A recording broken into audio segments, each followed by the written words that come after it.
everybody, this is Glamzon Tyomi with Glamorerotica101.com, and I am here with Tyerse Gibson, R&B singer and Hollywood actor, and the legendary Reverend Ron. How are you guys doing today? Good. Good. So I'm going to jump right into it. You two are definitely no strangers to the literary world, and you're definitely not strangers to social media and expressing your opinions. So please explain to me, how did you two decide to come together and collaborate your opposing opinions to create this self-help book for women? Well, not every opinion in the book is opposing. I don't want anybody to think that this is like some gimmick where we like, how do you feel? Well, how do I feel? We're like going back and forth, like cheesy, corny, grown men talking to a younger guy.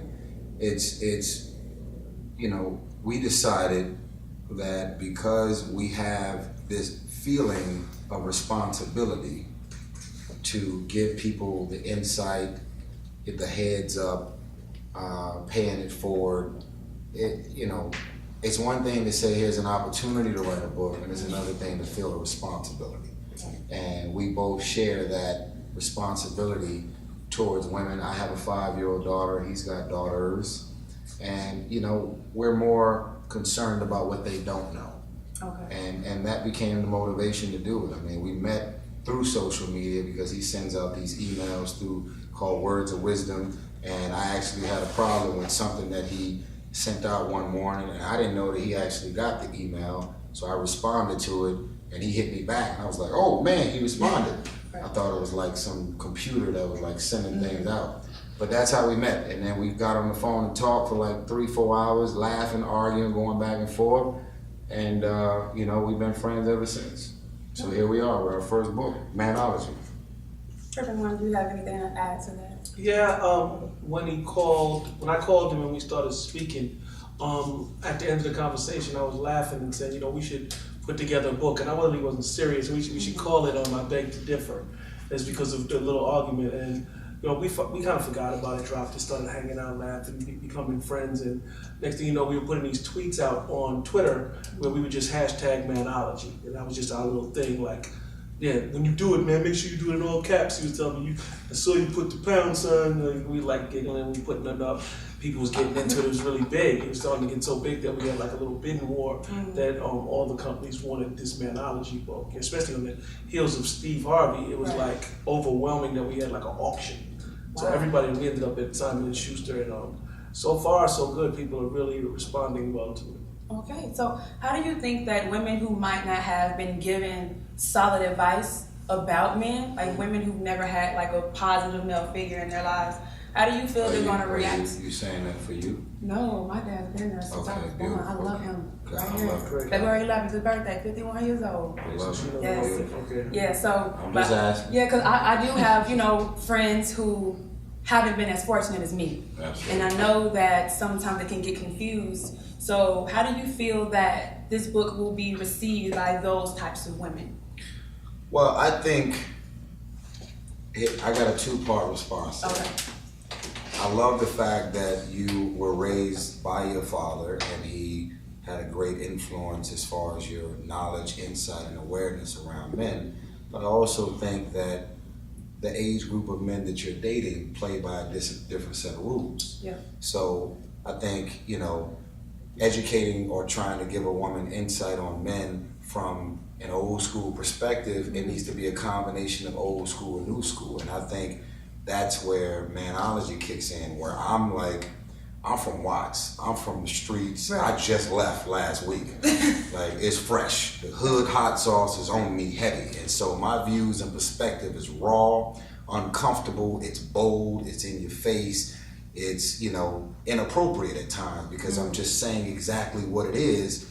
And Rev's, his is from more of a seasoned veteran. I've been married for many years, I got kids, and I'm at a different place in my life. And so there's a lot of value in his morals, what he stands for, and mine too. But it's just very, What? It's the shock value, and it's not purposely done. It's not like I'm trying to be Wendy Williams and shock people. It feels on radio. real.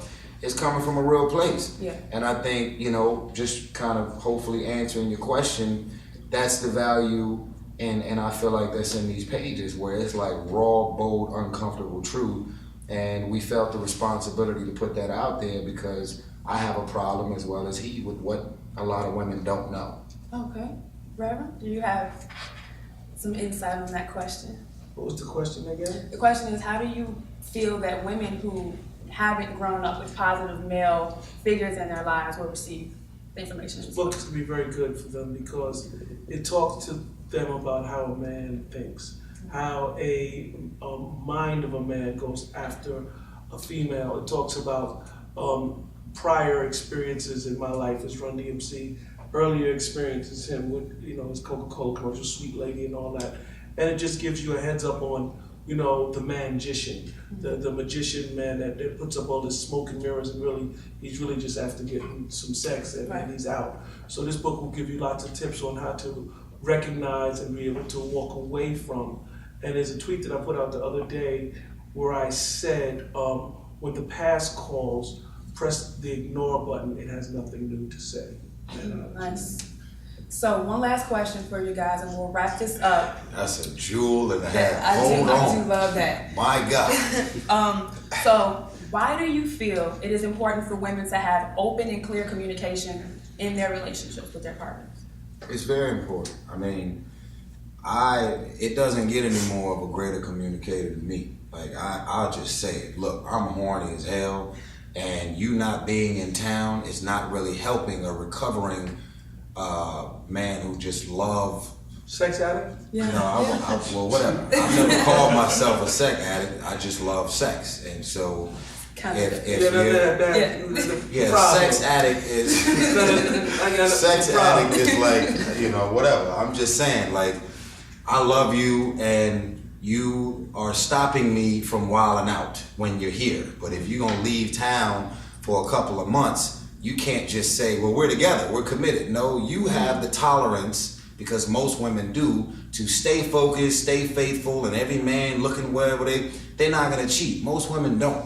Dudes, it's like as easy as taking your shoes off. And it's just about the moment and the experience of just, letting that out. And that's just what it is. So, I mean, it's kind of like, that's just what it is, man. I'm just tired of this. Okay, so why do you feel that open communication is important? Gotta be able to talk about it. Open communication is very important in relationships, because if a woman doesn't state at the beginning of a relationship what she'll stand for and what she won't stand for, she will end up getting walked over. Mm-hmm. Well, guys, I appreciate you both giving your insight about this book. Hurry up and get back in town. I'm trying my best to hold it together. I am falling apart miserably. If you cannot tell the dynamic of this book from these two men sitting next to me, right now, you better hurry up. Pick it up. Tell me what that ticket gonna cost, and you need to get here and save me from me. Manology. Well, guys, it was a pleasure. Make sure you all purchase Manology. It's available at retailers nationwide and online for worldwide distribution February 5th. Pick it up. I know I will be. And this is GlamErotica101.com. Glamzon Tyomi signing off.